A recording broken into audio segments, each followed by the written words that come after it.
Yo, it's Mo Flava. You're here for the catch-up, right? Nice one. Always good to have you back. But don't forget, the real vibe happens on 947, weekdays 9 a.m. to 12. In the meantime, kick back and enjoy more of the good stuff right here on Prime Media Plus. You're listening to Mo Flava on 947. So yesterday on our Daily Dilemma, we're dealing with the situation where one of our listeners was complaining about her 23-year-old sister and how she job hops a lot, that she can't stay in one job, etc. And one of the things that came out is that, you know what, your sister's still young. So if there was ever a time to do it, it's then. But one of the things that conversation triggered in me is exactly that, like how I was when I started working. And then that triggered the question, hang on, when did you even start working? Like, what was my first job? So let me tell you about it, and I'm hoping you can join me in this conversation because I think we all start from somewhere. It was a supermarket store called Right Value. Right Value supermarket store. It was somewhere in Weltevrede. And I think present day, there's a BP garage and I think even a KFC sort of in that complex, if my memory serves me correctly. Anyway, I was still in high school, sort of grade 8, 9. So you can work out more or less how old I was. And you know what I was doing there? I was a shelf packer. I was a till packer. At some stage, I was working in the bakery. At some stage, I was in the storeroom at the back. Why did I get a job? Because all my older cousins were working. And they were a little bit older than me, sort of students, etc. So I was always like, no, hang on. Every time you guys come back from work on the weekend or whatever, you always have money, And they're like, yeah, no, they pay us every week. I'm like, you get paid every week? I want a job too. And I can't quite remember how I actually got that job. But the point is, I got it. I think it must have been one of my cousins who spoke to the store manager and whatever. I don't remember. But the point is, it was long hours, eh? I'll never forget my two bosses. I don't remember their names. But every time I'd rock up in the morning, they'd say to me, 8 to 8. As an 8 a.m. to 8 p.m. That was me on weekends. Can you imagine? And having to forget about playing my Sega console on the weekends, video games, etc. And I had to dedicate 12 hours on my weekends towards work. What did I learn there? Whew. Like long hours, long shifts, order and discipline. Because when you're packing shelves, you kind of need to know what you're doing, right? When you're packing people's groceries in their plastics, etc., you have to do it in a way that is friendly, that has care, and you have to smile through it, regardless of how grumpy people are. So you develop certain people skills that you wouldn't ordinarily get, say, maybe in school. And of course, the age-old reward at the end of the week when you get paid in your envelope. And there's a couple of hundred for your hard work. And many other things, which I'm happy to share with you throughout the morning. But seriously, do you remember what your first job was? And was it glamorous? Was it gritty and grimy? Because mine was. Or was it somewhere in between? 947. One of my favorite songs by Drake is Started From the Bottom. It's a very popular song. For some, it's a mantra. For some, it's a song that they play every time they need a bit of motivation and inspiration, just in terms of where it all started. And we all started from somewhere, sometimes the bottom, but now we're here. You know what I'm saying? So what was that bottom? What did it look like? Essentially, what was your first job? And what did you learn from it? And is it the kind of stuff that you stayed with and kept with you for the rest of your life up till now? And irrespective of whether it was good experiences or bad, because you learned from both. And what did it teach you generally about life and stuff? Good morning, Mo. Let me guess, your 8 to 8 was mainly working in the bakery, correct? Because in the bakery, work just never ends. Work just never stops in the bakery. I'm in the bakery field. I do repairs on bakery equipment. And let me tell you, when that phone rings, you answer. No, totally. I was a bit of an all-rounder, but there was a period where I did work in the bakery at the Right Value supermarket. I can't remember the names of the two worms who were my managers, but every time I rocked up in the morning tired as hell. They'd be like 8 to 8. And then I knew, it's on today. But yeah, bakery is very busy, eh? Non-stop. And one of the other things that I actually learned is, the cross-generational dynamics in the workplace. Because when you're at school, it's literally your age mates. There isn't much of an age gap between, say, a grade 9 and a grade 11 learner. But once you're in like a working environment and then you've got people there that are much older than you, old enough to be your parents, old enough to be your grandparents. And for them, that wage they get every week is not going to be blown on clothes and sweets and going to the movies. It's literally their livelihoods. Morning, Mo. Hope you're good, my man. My first job was in a retail store in one of the malls in Soweto. So one of the best skills I picked up there was communication skills, smiling with people. Now I'm an Uber driver. The ratings I get, my brother, and the stars, I think it's due to that job, bro. I have the best communication skills with customers, smile all the time, best service. So I think that job helped me very much, bro. Danko. Good morning, Mo Flava. My first job was in varsity. So I worked under TCC as their promoter. I did the dinner, I did the cheese curls. It was very nice. I remember that year my nieces and nephews had so much to snack on because I had the stuff, the products. I also worked at Jets for a week. That one was nonsense. I also worked at Piccadilly. That one was crap. But all I can say that overall is I had to study more, because wow, at retail, you work long hours.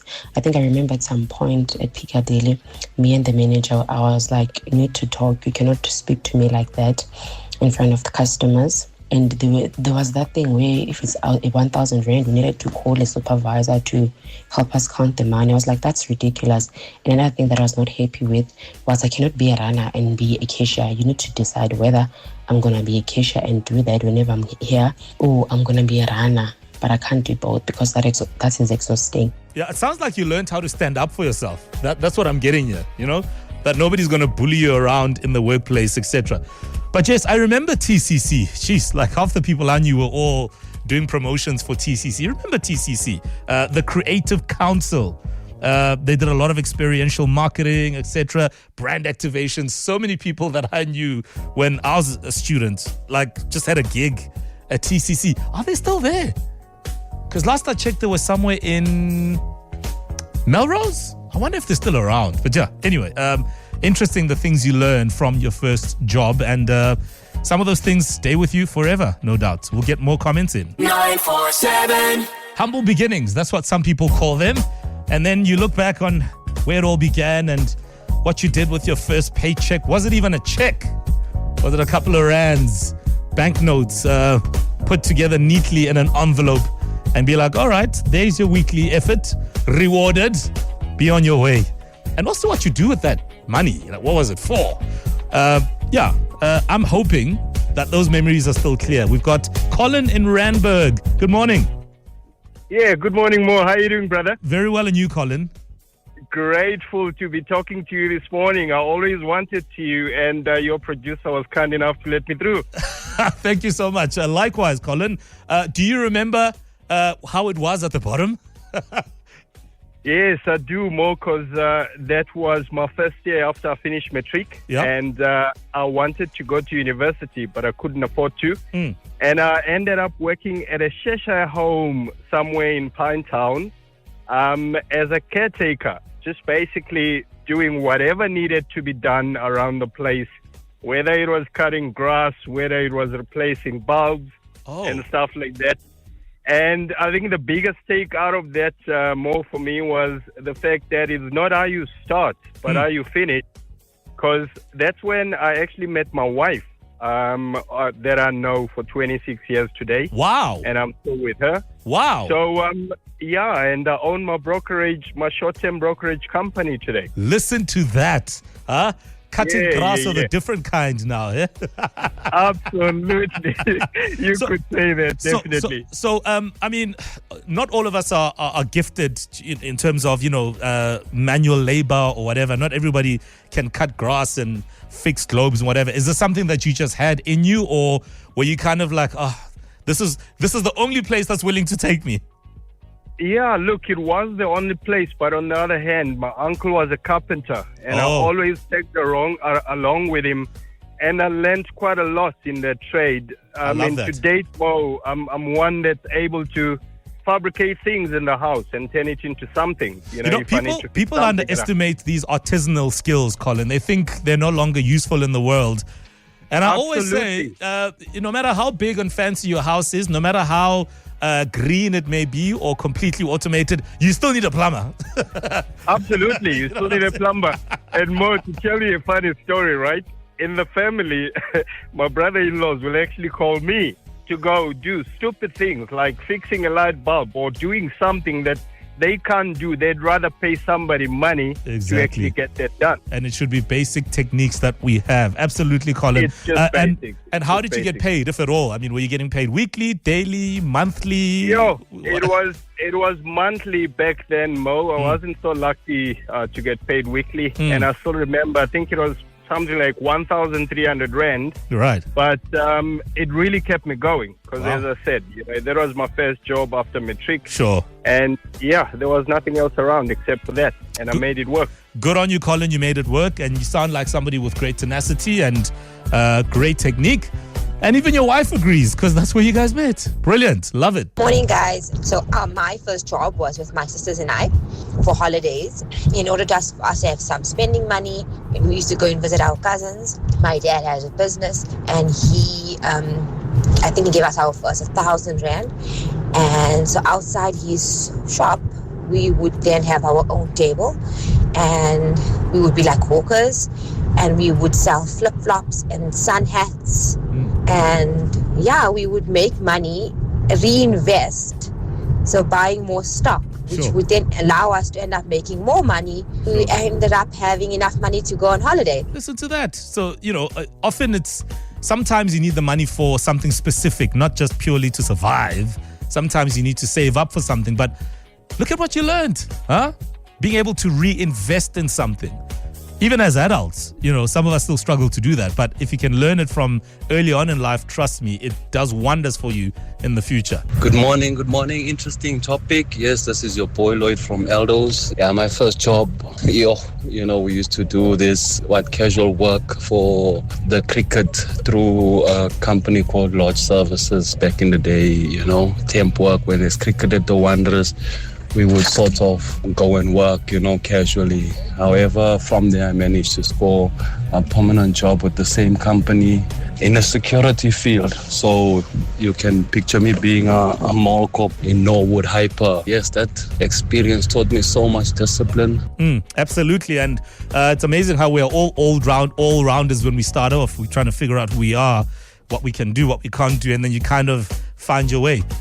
Those things stick with you forever. Like when I go shopping for groceries, because I started in a grocery store, as in my first job, I'm a very neat shopper. I don't like knocking things down. If I'm getting a can of beans, I don't want to disturb the others. Like, I'm so meticulous with everything because I understand what it means to get that stuff on the shelves. I know what it feels like. I know how much time and effort it takes to be there as a store packer doing your thing. And today I'm a neat shopper, huh? 947